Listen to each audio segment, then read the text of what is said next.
Lermos a palavra de Deus.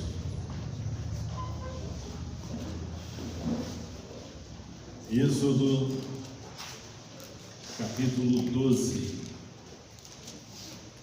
Aos irmãos que nos acompanham também, ou que vai ouvir a mensagem, pelo YouTube, as redes da igreja, que Deus abençoe a sua vida. É bom tê-lo conosco, Êxodo 12, a partir do 1. O Senhor disse a Moisés e a Arão na terra do Egito: esse mês será para vocês o principal dos meses, será o primeiro mês do ano. Falem a toda a congregação de Israel, dizendo: no dia 10 desse mês, cada um tomará para si um cordeiro, segundo a casa dos pais, um cordeiro para cada família.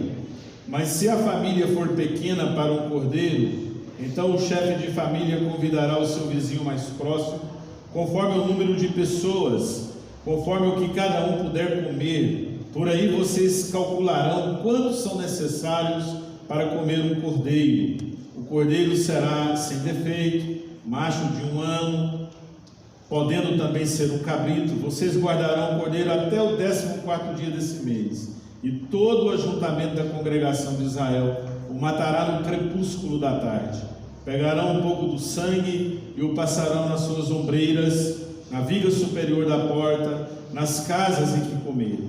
Naquela noite comerão carne assada no fogo, com pães sem fermento e ervas amargas. Não comam do animal nada cru, nem cozido em água, porém assado no fogo, a cabeça, as pernas e as vísceras. Não deixem nada do cordeiro até pela manhã. O que porém ficar pela manhã, queimem.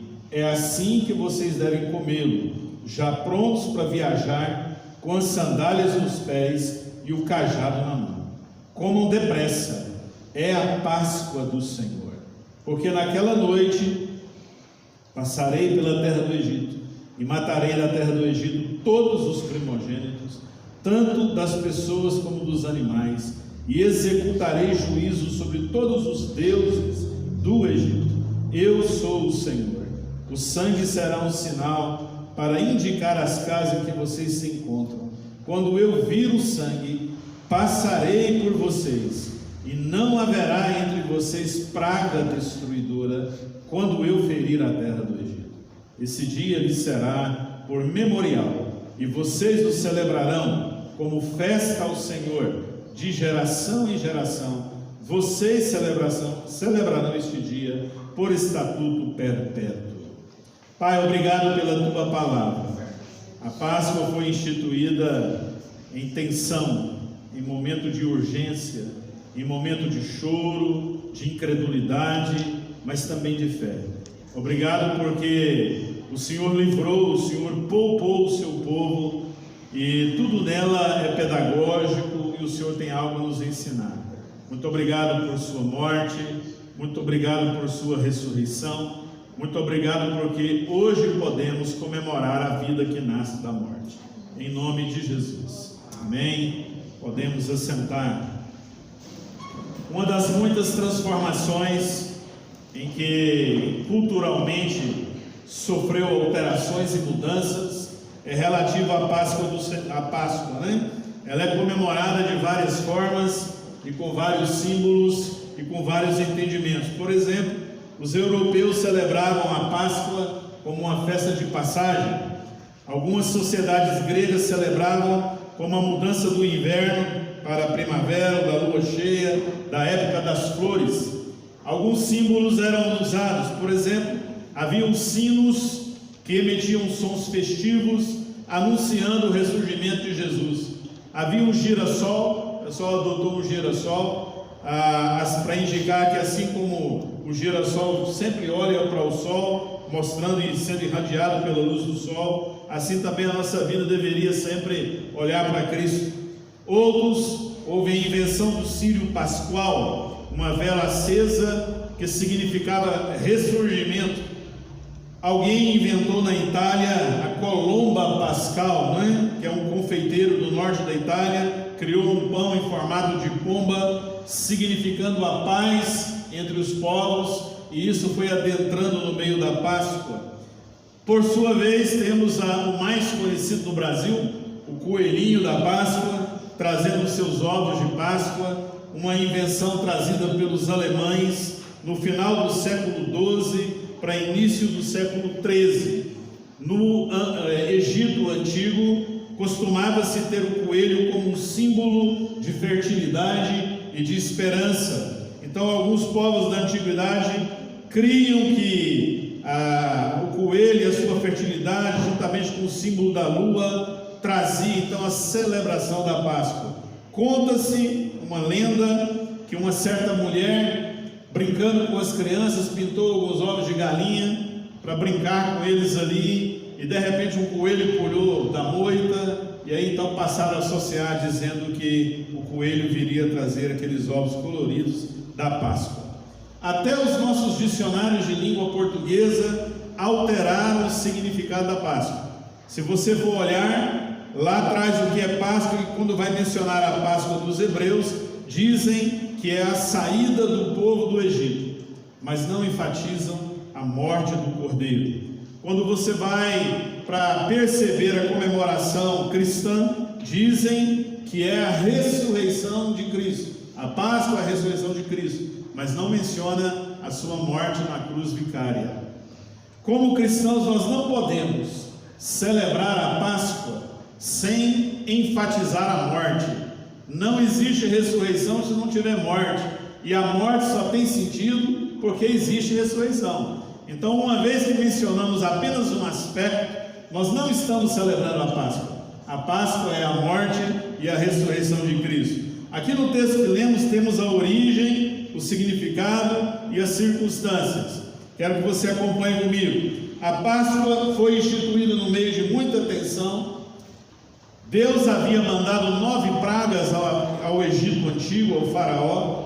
Faraó havia sempre dizendo: vou liberar o povo, não vou liberar o povo, levem isso, não levem aquilo, agora vocês não vão, suma da minha frente, Moisés, senão eu te mato. E tantas outras coisas foram sendo colocadas. Então havia uma tensão muito grande entre o povo de Deus, que esperava cada dia sair da escravidão do Egito. Agora Faraó vai nos libertar, agora ele vai permitir, novamente Faraó trancado. Então Deus, na sua última praga, avisa ao povo: vocês vão participar com urgência. E uma das ordens bíblicas que lemos é que eles deveriam já estar prontos para viajar, com tudo o que devia estar calçado, tudo preparado, com prontidão, porque sabia que Faraó havia de deixar, mas que no decorrer do tempo ele endureceria novamente, mudaria de ideia e eles já estariam longe, para celebrar. Então havia uma urgência, e diz o texto que eles estavam calçados, com o cajado nas mãos, iam fazer a refeição, comer o coelho ali, o cabrito, o cordeiro, e ali eles iam seguir. O que significa Páscoa? Páscoa significa passar por cima, ou poupar. Quando Deus ordena então que eles matem o cordeiro, peguem o sangue, coloquem nos umbrais, é porque naquela noite um anjo exterminador iria passar sobre o Egito, ia ferir todo o primogênito, dos animais aos homens, de toda a nação, incluindo os desobedientes que ali houvesse. E quando o anjo passasse e visse os umbrais da porta marcada com sangue, ele ia desviar daquela casa, ou ia passar por cima, poupar aquele lar. E assim eles fizeram, manchando as suas portas com o sangue do cordeiro, e se alimentavam dali, reuniam famílias que eram pequenas. Houve uma celebração escondida no meio de luto e de morte, para que pudessem sair da escravidão do Egito. Quais são os símbolos da Páscoa? 3. O cordeiro sem defeito, Êxodo 12, versículo 5. Tinha que ser macho, não podia ter defeito algum, tinha que ser o melhor do rebanho. Simbolizava Cristo, que um dia viria e ele seria perfeito, não haveria nele defeito, não haveria nele pecado, e um dia ele entregaria sua vida por todos nós. Êxodo 12, 39, havia os pães asmos, que eram os pães sem fermento, porque o fermento era um símbolo para dizer que o pecado fermenta, que onde há pecado, onde há erro, ele vai apodrecendo, ele vai contaminando, vai inchando as pessoas, e o pecado torna a vida das pessoas vazia. A ideia da Páscoa era: lembre do fermento, assim como ele enche, dá crescimento na massa. O pecado e as imperfeições morais tornam a vida vazia, sem sentido, sem significado. Êxodo 12:8, havia as ervas amargas que eles tinham que comer, aquela coisa bem amarga, né? Uma coisa ruim de digerir, significando a escravidão. E Deus queria dizer para eles: vocês serão libertos, mas só vocês sabem o quanto foi a dor de estar escravizado no Egito por 400 anos. Só vocês sabem o que um escravo passa perdendo a sua identidade. Portanto, a Páscoa tem alguns objetivos. Primeiro, trazer à memória os sofrimentos do Egito. Seria por toda geração, o povo hebreu tinha que fazer isso, todas as vezes celebrar, e todas as vezes que celebrasse, lembrassem da sua geração, do seu povo, o tanto que eles sofreram no Egito. Tinham comida? Sim. Eram tratados? Sim. Mas sempre escravizados e enriquecendo o Egito. Povo explorado. Segundo objetivo, tinha que valorizar a libertação de Deus.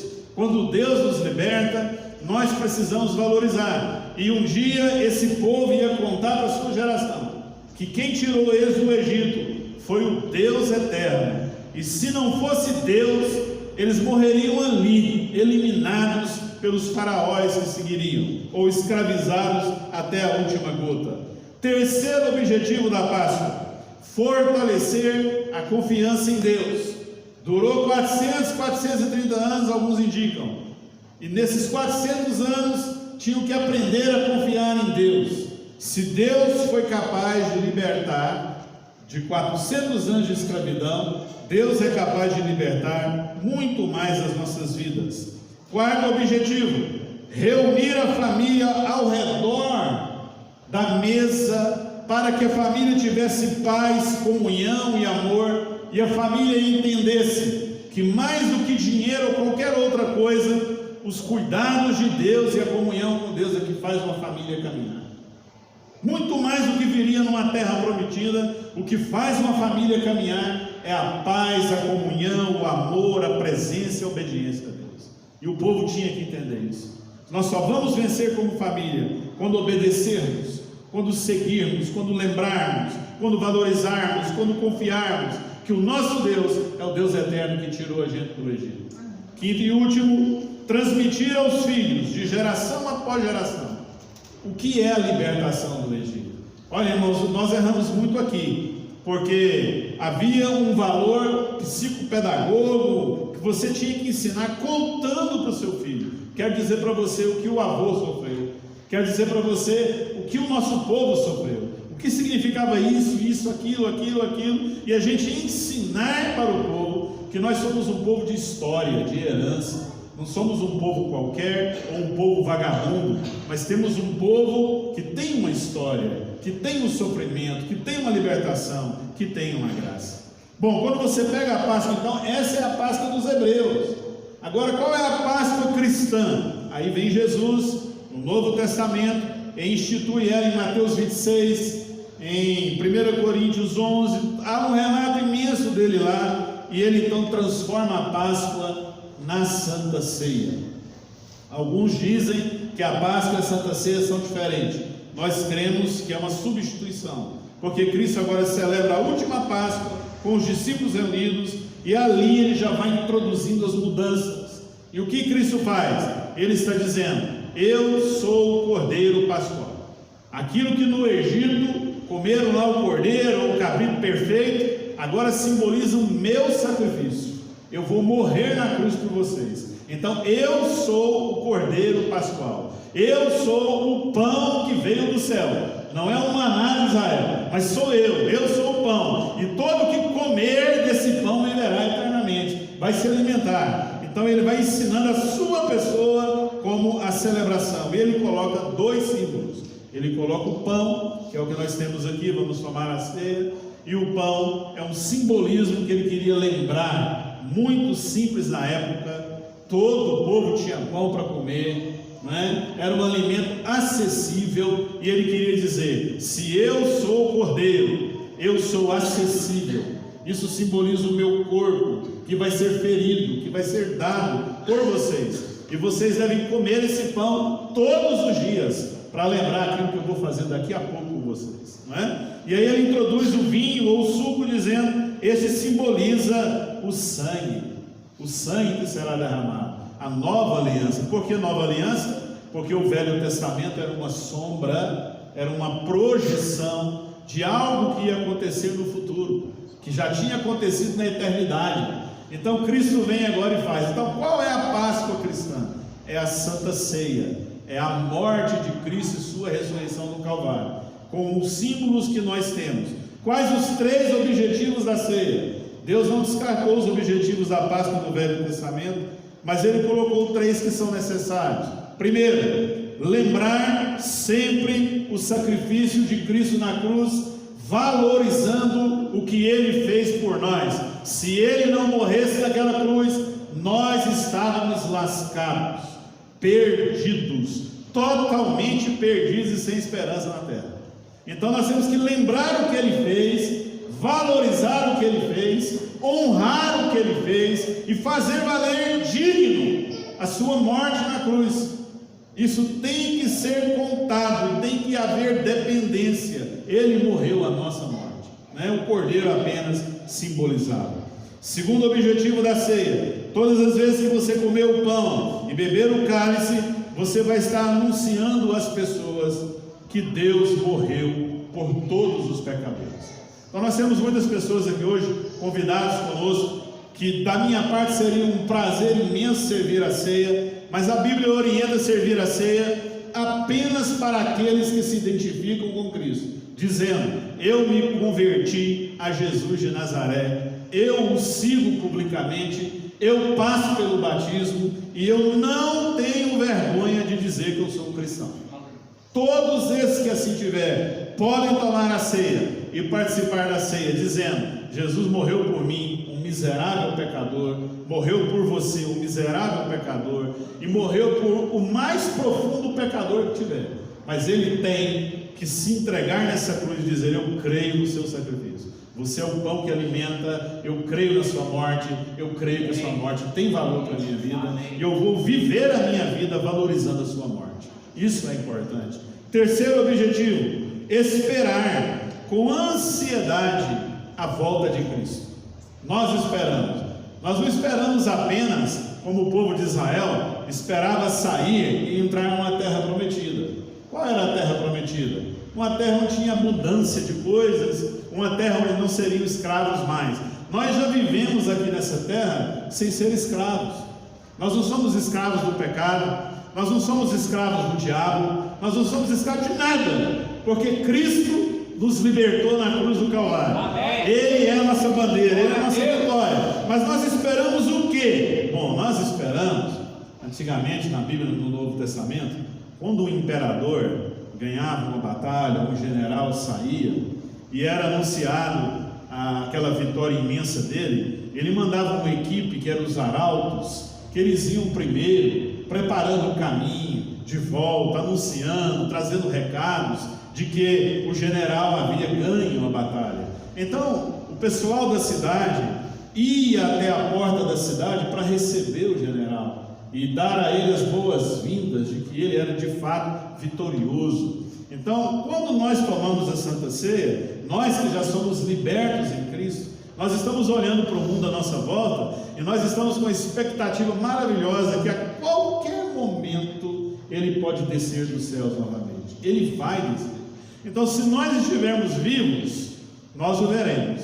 Se nós morrermos antes, nós encontraremos com Ele. Mas esse momento é esperado pela igreja de Jesus na terra. Ele virá. E como nós sabemos? Porque a Bíblia promete. E isso é tão magnífico, porque como nós podemos não ser enganados? Diz a Bíblia que muitos cristos vão aparecer na terra. De onde eles vêm? De todos os cantos da terra. Mas o nosso não vem da terra, ele vem dos céus. Aleluia. Descendo dos céus, com os santos anjos, e nós sendo arrebatados ao encontro, para receber e dizer: seja bem-vindo, mestre querido, por sua morte, por sua ressurreição, pelo seu sacrifício. E nós cremos, amamos, valorizamos, e enquanto o Senhor não vier, vamos viver a nossa vida para Ti, com toda obediência, com todo amor. Vamos ensinar aos nossos filhos a não pensar como a cultura atual do mundo. Respeitamos todas as pessoas, mas nós vamos ensinar aos nossos filhos a ser diferente do que a sociedade moderna é. Vamos ensiná-los a amar Jesus de todo o coração, mas vamos ensiná-los não com palavras, vamos ensiná-los com a nossa vida. Eles vão ver em nós que nós nos dobramos diante do Cristo que morreu e ressuscitou, e Ele ressuscitou. Essa é a nossa esperança. Por isso que a ceia é até que Ele venha. Seja bendito entre nós. Bom, eu quero concluir, é apenas uma reflexão, dizendo duas coisas. Chocolate não é Páscoa, muito menos coelho trazendo ovos. Nós acostumamos a celebrar a Páscoa de forma pagã. De alguma maneira, Satanás sempre tem entrado para tirar da nossa mente os valores eternos. Nós celebramos Natal com Papai Noel, porque figura de Papai Noel tira a figura de Cristo que morreu na cruz por nós. E na Páscoa, nós celebramos Páscoa com coelho e ovo de Páscoa. E se um filho nosso não ganha o ovo de Páscoa, ele fica triste porque perdeu o ovo da Páscoa. Essa não é a Páscoa que nós comemoramos. Agora, o chocolate é gostoso, não é? Não é errado comer chocolate. E nós fizemos uma lembrancinha ali de uma cruz em chocolate, para que você possa comer o chocolate. Ensine o seu filho os valores bíblicos. Pare de colocar na cabeça deles o que o diabo já tem colocado no coração do mundo. Nós celebramos a morte e a ressurreição de Cristo, o que entrou nos céus e voltará para nos buscar. Amém. Nós não somos daqui, não queremos ficar aqui, queremos partir um dia para estar numa eternidade melhor. Essa é a esperança cristã. Páscoa é todos os dias. Todos os dias nós celebramos a Páscoa. Não apenas em abril, na Semana Santa, porque para nós todos os dias são santos. E o nosso Deus morreu e ressuscitou na eternidade por nós, e na história veio e realizou, e um dia voltará para nos dar total garantia e graça da esperança que nós temos. Nós te convidamos a celebrar a Páscoa assim, crendo em Jesus de Nazaré, que Ele é Senhor e dono da nossa vida, que morreu por nós sem pecado algum e sem merecer, e que a morte não pôde deter, porque é vida nascendo da morte. Talvez você entrou aqui com mortes em outras coisas da sua vida, do seu casamento, do seu relacionamento com amigos, da sua casa de família, do seu projeto de vida. Muita gente vive morrendo, muita gente vive sem sonhos. O nosso Deus faz vida nascer da morte. Ele sopra a vida, Ele respira a vida, Ele impulsiona a vida, Ele é Deus de vida, Deus de ressurreição. Então que na noite de hoje, que haja vida na morte nossa, que haja ressurreição, que haja esperança. De repente você não confia mais nas pessoas, porque as pessoas estão se desumanizando. Olhe para Cristo e diga: Senhor, eu creio que o Senhor é um modelo de humanidade. É capaz de haver mudança entre os homens, porque o Senhor é digno e capaz de fazer isso, né? Só haverá paz entre os homens quando fizermos a vontade de Deus. Não é assim que Ele diz? Glória a Deus nas maiores alturas e paz na terra. Então só haverá paz entre nós quando a glória for dada a Deus. A Páscoa é o lugar de glorificar a Deus, não de encher a barriga de chocolate, né? É celebrar o Deus que dá vida para a gente, o Deus que faz sentido, que dá esperança para a gente. Eu quero orar pedindo que a graça de Deus venha mais uma vez sobre nós nós vamos tomar a ceia do Senhor, porque se a ceia é a Páscoa, não tem como celebrar a Páscoa sem ter a ministração da ceia. Então, se você nitidamente confessou a sua vida como seguidor de Jesus, se você ofereceu, porque a Bíblia o convida a passar pelo batismo, se você faz parte de outra igreja evangélica, mas se identifica como alguém que segue a Jesus de Nazaré, que crê na sua morte e ressurreição, que se batizou honrando isso, você pode participar da ceia, se você estiver em comunhão com a igreja que você participa. Queremos dizer também que quando o povo saiu do Egito, eles não eram melhores do que as pessoas do Egito, e eles saíram celebrando a vitória de Deus, mas entristecido pela morte do Egito, pelas crianças que morreram, pelas famílias que choravam. Nós não consideramos melhores do que as pessoas do mundo, e quando você entra para a igreja, a gente está tomando a ceia e você diz, eu não posso, nós não estamos querendo dizer que somos melhores do que você, nós estamos querendo dizer que obedecemos os símbolos que o Deus eterno estabeleceu para que fosse celebrado.